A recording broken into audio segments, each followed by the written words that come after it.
Ian McGregor is a hardline business dictator from the USA who has no social conscience in business. He doesn't like involvement with trade unions at all. I remember one occasion when we went in to see him and the heavens were opening up for us. There was privatization, redundancies, job loss, and he said to me, well, what have you got to say to me, Bill? We were very disappointed with that. He's completely anti-trade union. We discovered that in the early days when he was boasting to us about how he defeated the American coal trade union on the West Coast in the open cast sites.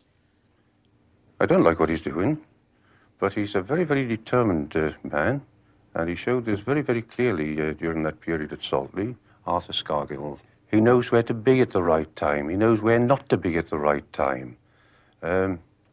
He's a good street fighter. With the coal strike now in its 32nd week, Ian McGregor and Arthur Scargill are still a long way apart. Talks resumed this evening at ACAS, but little common ground has yet been found. Just how prepared are these two men for what could still be a fight to the finish? 10 years ago, Ian McGregor took on the mighty American Miners' Union and broke them in the coal-rich western states. In England, Arthur Scargill took on the government of Edward Heath. He helped break that too, with an army of pickets at the Saltley Coke depot. Mr. McGregor and Mr. Scargill, then, have both tasted victory, and now they seem just as determined to win again. Tonight, World in Action reports on those events of 10 years ago that have shaped their attitudes and ambitions in the present dispute and beyond, events which, in hindsight, were a dress rehearsal for the Coal War.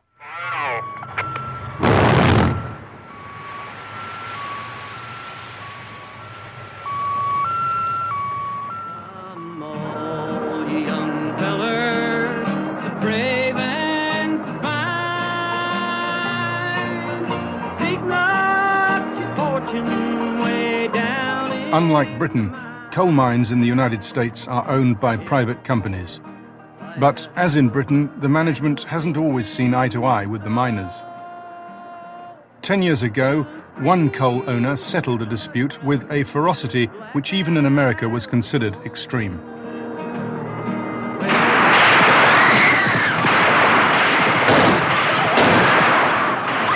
This was Brookside Mine in Harlan County, Kentucky in 1974, when a company foreman opened fire on pickets after a year-long strike.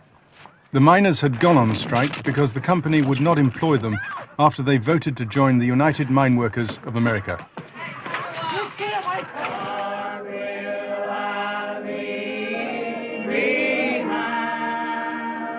When the shooting stopped, one picket was dead, leaving a young widow and child. The story of Harlan County has haunted the miners' union ever since. They feared that the dispute signaled the start of a wider campaign by the coal owners to break the union in America's mines. Until Harlan County, the union, under a formidable leader, had built up a reputation as tough guys in the American trade union movement. Organize the unorganized. With organization, you have the aid of your fellow men. Without organization, you're a lone individual. Without influence and without recognition of any kind. And exploitation of you and your family when it pleases some industrialist who desires to make money from your misery. The sun never shines. As more and more miners were organized by the union, wages, health and pension schemes dramatically improved.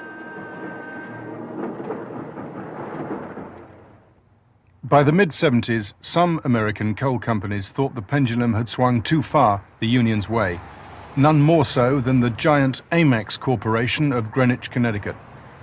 Its new chairman was Ian Kinloch McGregor.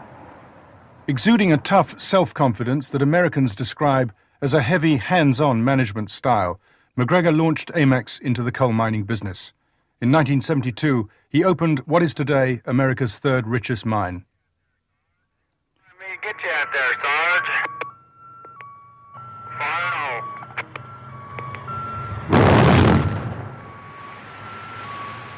The Bel Air mine at Gillette, Wyoming, led to a coal boom in the western states.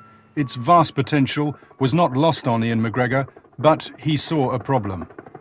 Profits on this, his most prized new asset, would be limited if Amex renewed its contract with the union at the mine. At Bel Air, Ian McGregor personally directed a showdown with the United Mine Workers Union and effectively drove them out of the boom states, a blow from which the union has never recovered and for which Amex and other companies are grateful.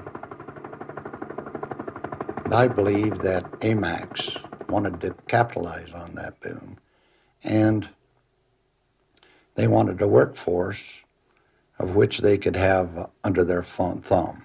And I believe that was the reason why they didn't want the labor union to get in their way. The tenacity with which Mr. McGregor advanced on the miners' union made him an attractive proposition to Mrs. Thatcher when she was on the lookout for a heavyweight to take on what she regarded as Britain's most troublesome industries. In America, coal owners negotiated standard agreements with the unions across the industry. But at Bel Air, Ian McGregor decided to break with the others and go it alone. Today, neither Amex nor Mr. McGregor wish to discuss their dispute at Bel Air. They insist they weren't out to remove the union. The union is convinced that they were. We had just recently won an election at this Bel Air mine with Amex Coal Company, where the men voted to belong to the United Mine Workers Union. The company circulated propaganda around the mines and leafleted that mine, telling those employees that they didn't need to belong to a labor union or to the United Mine Workers in order to work at their Bel Air mine. Amex's row with the union came to a head over pensions. Under the old union pension scheme, a miner could store up his pension credits as he moved from mine to mine, which is common in the USA. But Amex offered a pension deal in which a miner could only get pension credits if he worked for them for 10 years. Anything less than that, and he lost the lot.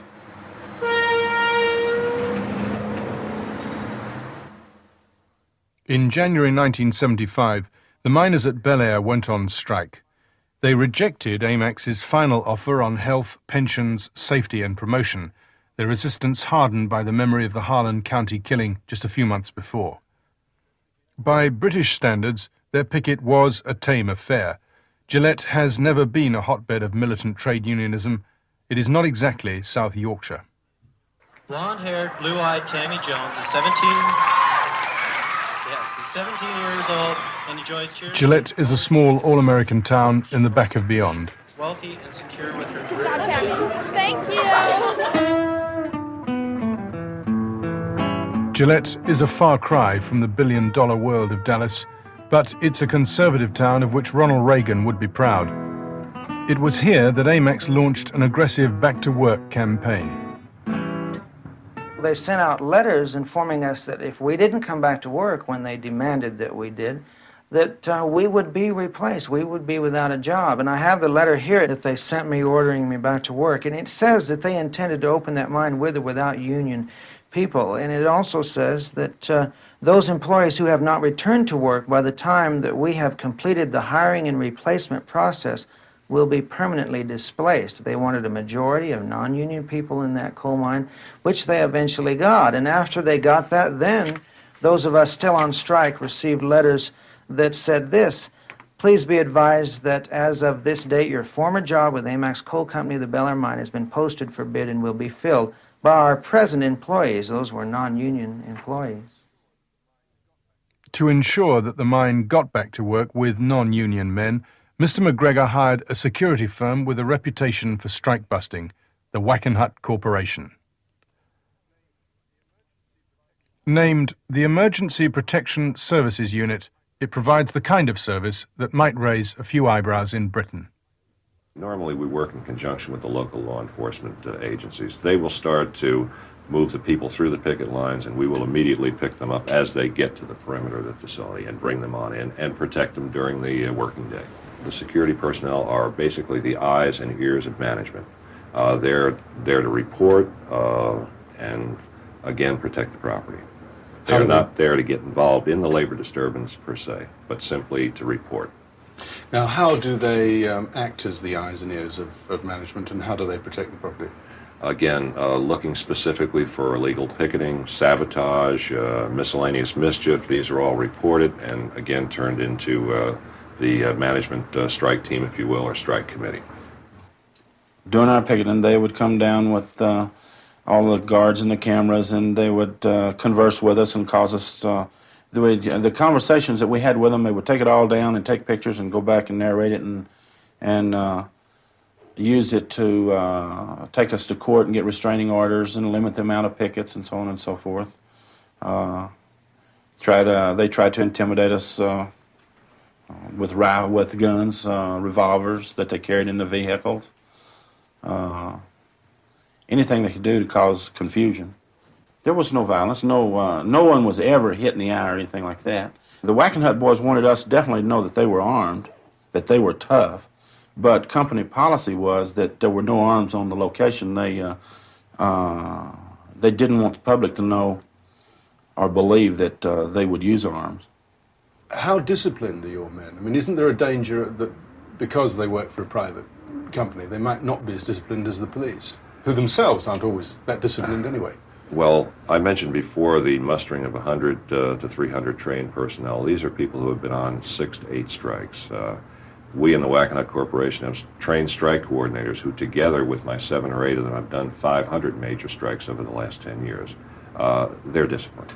I suppose some people might say that companies like yours are basically anti-trade union. Is that fair? Oh, absolutely not. Absolutely not. We're in these labor disturbances or what have you. We are totally objective. We take no sides in the dispute. As Mr. McGregor's mine got back to full production with non-union labour, the strikers, as a last resort, made concessions to AMAX to try to get their jobs back. There was a secret meeting between this man, union lawyer Chip Yablonsky, and Ian McGregor's labour relations chief, Roger Sonneman. It was a last chance to keep the union in the mine. How close to a deal did you get eventually with AMAX? Well, I thought we were this far away.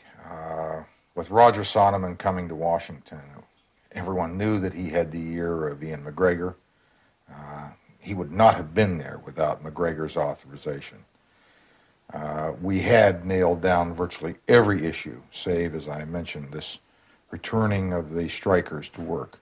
Sometimes that can be a most difficult issue to overcome. In the context of this strike, where there had not been any Molotov cocktails or any kind of massive strike violence or anything of that nature, the return of the strikers would have been a relatively easily negotiated issue between parties that really were anxious to reach an agreement. By this time, they were working the mine. They just saw the union as an additional impediment. They're working the mine with non-union labour. They were working the mine with non-union labor, and they just saw the union as an unnecessary impediment. And why reach any agreement with them? Let's keep the whole Powder River Basin union-free. What happened, though, to the agreement that you thought you'd got with Sonneman? What response did you get? Well, we never really got a response. We anticipated that we would receive a response, that they would move in the direction. We'd scripted out this scenario Sonneman and I had. It just never came to fruition. A decision had obviously been made that they didn't want the union at that time, and why even continue the charade? And who do you think was responsible for that? Oh, there's no doubt. With Bel Air being the flagship mine of AMAX in the West, this was a decision that was made at the very highest levels of the corporation. Certainly McGregor, whether it included the board of directors or not, I don't know, although that's entirely possible. Ian McGregor. That's an interesting meeting that I had with Ian McGregor. I didn't actually get close enough to shake his hand, but a group of us union members went to New York City and were able to get in to a shareholders meeting of AMAX Incorporated. During the strike? Yes, this was during the strike in the summer of 1975. Now, I was able to take a microphone and to ask Ian McGregor a few questions. You see, at that time I didn't really realize that Ian McGregor was the man who was controlling what AMAX was doing in regards with the union. And I asked him if he really realized that we had been on strike for this many months. And I asked him, when were we going to get a union contract at the Bel Air mine? He said, you will never get a union contract at the Bel Air mine under any circumstances. Now, I mentioned that we would just have to see about that, and he asked if I was threatening him personally, and I said, no, of course not. Since Ian McGregor broke the union at Bel Air, 14 new mines have opened in the Wyoming coalfield, none of them with a union. The companies say their productivity has greatly increased, and while lower grade jobs are less well paid than union rates, more senior posts are better paid. This pay system, it's called incentive grading, is the new American industrial philosophy, and it's caught the interest of the British government. But there's a catch to these non-union mines. Jobs, wages and benefits are not protected by law. They all depend on the state of the market. And of course, there's no right to strike. This then is the revolution, 10 years on, that Ian McGregor pioneered in the coalfields of the American West. To Mrs. Thatcher, it was a background that prepared him well to bring a revolution to the British coal industry. But some of Mr. McGregor's senior coal board colleagues now seriously question the wisdom of his appointment. There are fundamental differences between the British and American mining industries, which Mr. McGregor's critics feel his mentors may have overlooked. In Britain, the coal industry is nationalised. That came nearly 40 years ago, but the legacy of pre-war coal owners, often indifferent to the suffering of the men, has not been entirely exorcised. To many miners, and not just Arthur Scargill, Ian McGregor's background has revived the fears of a bygone age. And unlike American miners, mining families in Britain live in stable communities where families have often stayed for generations.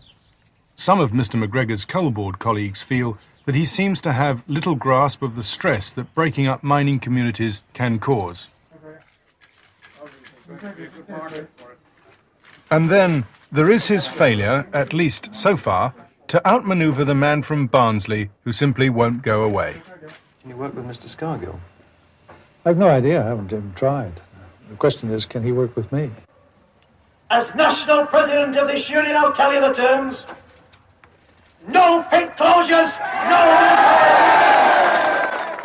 Unlike Mr. McGregor, Mr. Scargill's plans for remodelling Britain have been dusted down and scrutinised since he was cast as the knave of the British political scene. Like Mr. McGregor, Mr. Scargill is convinced of the righteousness of his cause. As a young man, he wrote, "I decided the world was wrong, and I wanted to put it right overnight, if possible."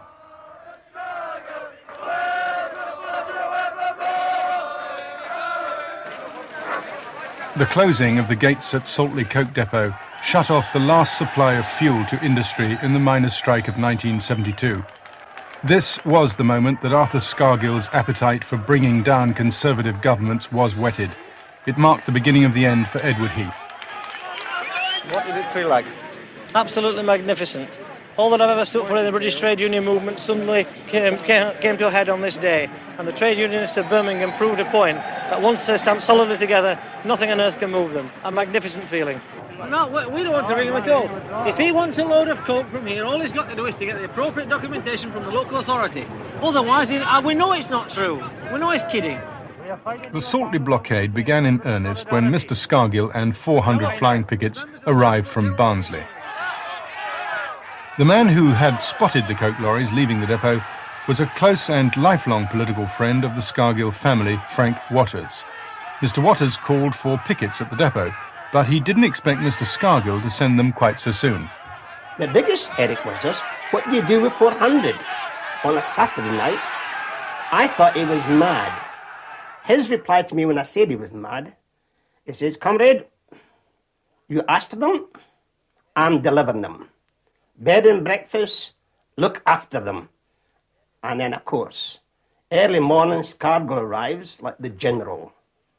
His army had now arrived, had got them bedded, looked after, a few pints on the Monday. Some of the lads were going to having a drink during picket time, which meant they would come out of the pub at 3 o'clock And these were the ones that were doing all the shouting. And Scargill made it quite clear on the Monday night, over at the Star Social Club, he told them, under no circumstances do you leave the picket line without the authority. That food's been provided, transport been provided for the take you for your food, but you don't drink during the day. You can do what you like now at night, but when you're on the picket line, you're getting paid and you're there to picket, not to socialise or to drink. And that there, in my opinion, had a tremendous effect on the kind of discipline that was required for the rest of the week. With the flying pickets disciplined, Mr. Scargill began lobbying for mass support in the local factories. By Thursday, he and others had persuaded 15,000 trade unionists to down tools, join the miners, and shut the depot. In many ways, he reminded me of a First World War general. He appeared to be working with a system of good lieutenants. He would be doing a considerable amount of observing from both the front, the back, and the sides of the assembled pickets. And these lieutenants, for want of a better word, kept moving in, toward, and away from him after receiving, or apparently receiving, instructions. And after these instructions had been moved round the picket lines, it was then that one saw various things starting to develop and happen. And that convinced you that he was in charge? That and the general presence of the man.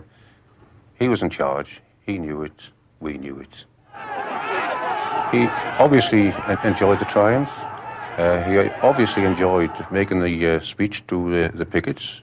And they obviously enjoyed what he said to them. We know they're going to do him, they say. We've been doing this all. Yeah, you know, filming now, you see. Saltley made Arthur the leader he is today. The lesson of Saltley is quite clear to him today. It's that mass picketing, the determination of the pickets, that will win this strike. Soon, another general will join Mr. Scargill's army, the one he calls General Winter. Every day that passes brings us nearer to the winter months, and then the ball becomes more firmly established in our court. Soon, the demand for electricity will dramatically increase. If no agreement is reached before these frosty months arrive, the strike will enter a new and daunting phase. First comes the threat of power cuts, then the crunch question. Will the government or the army risk moving coal stocks to the power stations? What, in Arthur Scargill's view, and you have several conversations with him about this, will determine who wins this dispute in the end? I think the key factor which Arthur sees is whether or not the government will be able to move the 22 million tonnes of coal at the pit heads. When does Arthur Scargill think the lights will start going out there? Arthur has been speaking around about November of major cuts maybe before then, but major cuts around about November, as I have heard him say. That coal has got to move through their villages, which they will never get through them villages.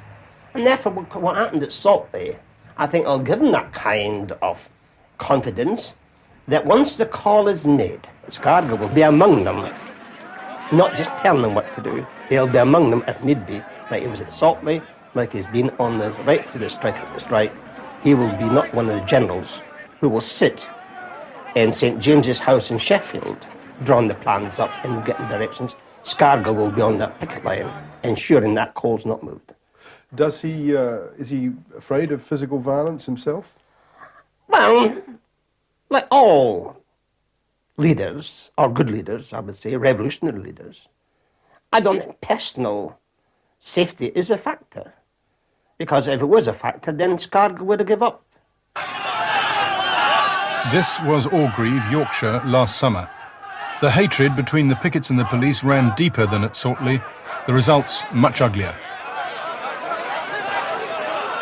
If Mrs. Thatcher decides to move coal to the power stations this winter, and if Mr. Scargill decrees that it must be stopped, then even these excesses could be surpassed. It is a situation which Mr. Scargill himself foresaw, seemed even to hope for, when he reflected on the Saltley picket in an interview with the New Left Review in 1975. He said, It may be that we get a strike situation on our hands similar to 72 or 74, where another Saltley can occur. If we can get another Saltley, then the whole picture can change, from one where you have a peaceful road to one where you do not have a peaceful road. In the heart of London's Dockland, unmarked to passers-by, are these premises, the Metropolitan Police Public Order Training Centre. There's been close liaison between senior officers here and those at the picket lines. The result could be a new concept in policing thus far alien to this country. Here, police practice firing plastic bullets, CS gas riot guns and water cannon. The police deny training here is specifically geared to the coming winter, but they do say these weapons are an option in a very tight corner. The ideological battle between two men, Mr. Scargill and Mr. McGregor, is bringing to quiet English villages scenes more akin to Poland or Chile. Each man's vision, one shaped in Wyoming, America, the other Saltley, England, affords little common ground. If tonight's peace talks fail, with General Winter advancing, this transformation of Britain's political landscape will be well underway.